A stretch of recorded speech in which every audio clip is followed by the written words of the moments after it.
And then there's a second type of dryness where there's a lack of moisture. So it's physically dry like this, but it's also not moisturized. It is also not hydrated, and it's also not lubricated. When you look at it, it looks like the Sahara, that one. But then there's a third type of dryness that I have explored.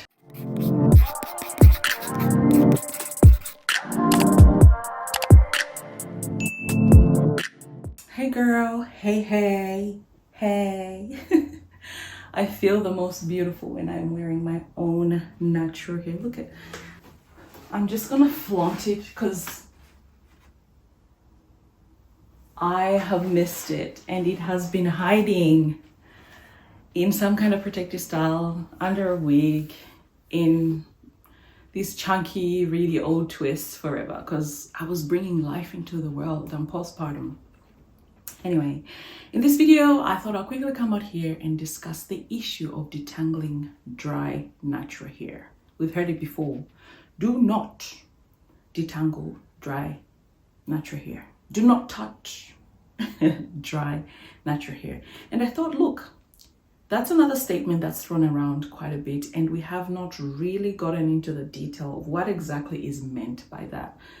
I think it's possible that different naturals mean different things when they say dry, natural hair, but a lot of us have understood or interpreted the do not detangle your hair dry to mean, you know, don't touch or detangle your hair when it's not wet, when it's not damp. Like right now, my hair is dry, obviously. It's physically not wet, right? You can see, you touch it, there's no water there.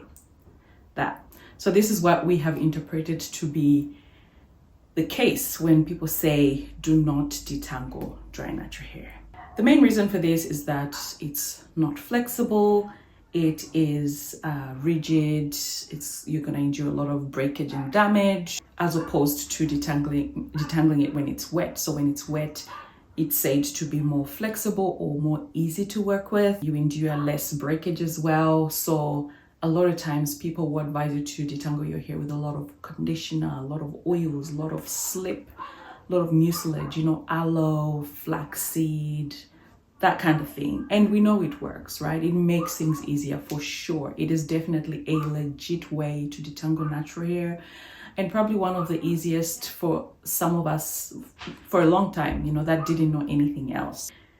However, I just want to bring your attention to the different types of dryness here, okay? The first type of dryness is the one I just told you just a couple of minutes ago. This one, my hair is dry. It's not as in crunchy, dry, dehydrated, no, but it's physically not wet, right? It's dry. And then there's a second type of dryness where there's a lack of moisture. So it's physically dry like this, but it's also not moisturized. It is also not hydrated, and it's also not lubricated. It's just crunchy dry. You can feel the dryness. There's no product anyway, like it's just dry. When you look at it, it looks like the Sahara, that one. But then there's a third type of dryness that I feel like we need to maybe explore, or that, let me not even say that I feel like that I have explored, okay? And I've shared it with you guys here on this channel, and that's the dryness where it's physically dry right now, as in not damp when you touch it. There's no water in it. I haven't spritzed anything in it. However, it is hydrated, it is moisturized, and it's lubricated.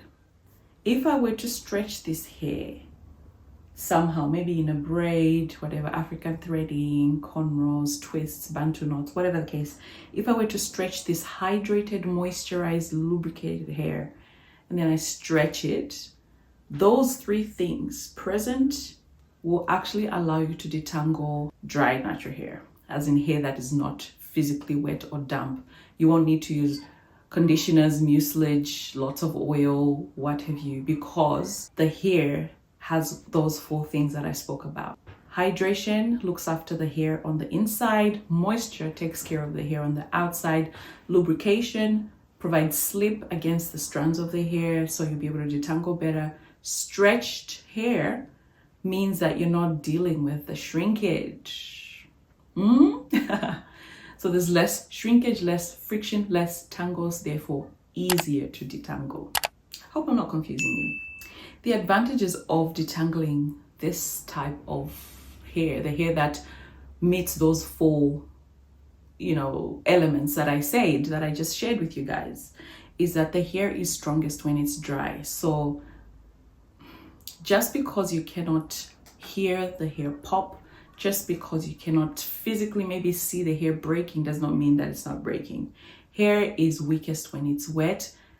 And for me, it makes sense to detangle the hair when it's at its strongest. Of course, this dry detangling is not applicable to every situation. For example, if the hair is extremely matted, webbing has happened, for example, it might not be possible to detangle on dry hair, mainly because you might not be able to stretch the hair, so it will be missing one component of the four.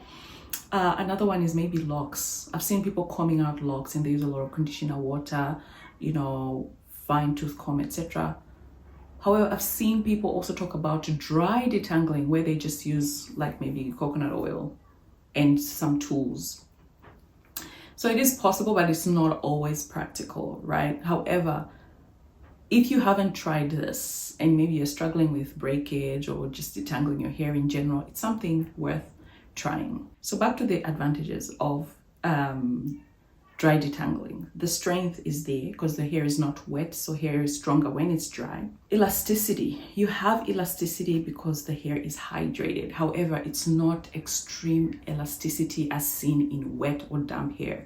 When the hair is wet or damp, it's super elastic. You could literally just be stretching it until it pops, which happens more often than we would like to admit, I think. And the danger in that is that you won't really see the damage presently as you're just detangling. However, over time, you'll just see your hair's quality deteriorate. Dry detangling also allows you to hear the hair pop,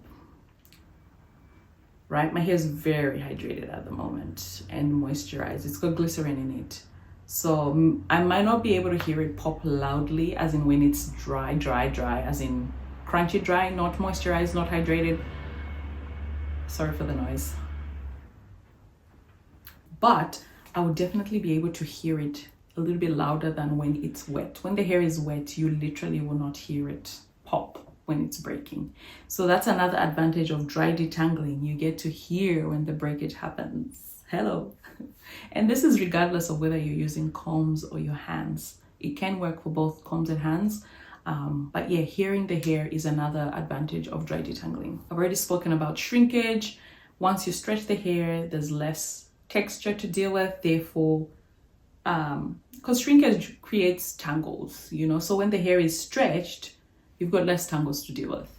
Less tangling, less texture, less shrinkage, therefore easier to detangle. And lastly, the cuticle is closed. When your hair is wet, usually the cuticle will be open. That means more friction. But when it's dry, it's a smoother surface. Therefore, the hair glides against each other easier, particularly when you've got that lubrication, nailed down. I've shared a video where I detangled my dry, freshly washed mini twists. And I would encourage you to go watch that video. It was game changing for me. And it really allowed me to, explore, I guess, a different way of detangling my hair and being able to preserve more length. So yeah, guys, what do you think about the points that I've shared in this video? Like I say, this will not work in every situation. However, it's worth trying. So yeah, it is true. You should never ever detangle dry, crunchy, thirsty hair ever, but you can definitely try detangling hair that's dry and yet hydrated, moisturized, lubricated, and stretched. I'll see you in the next one.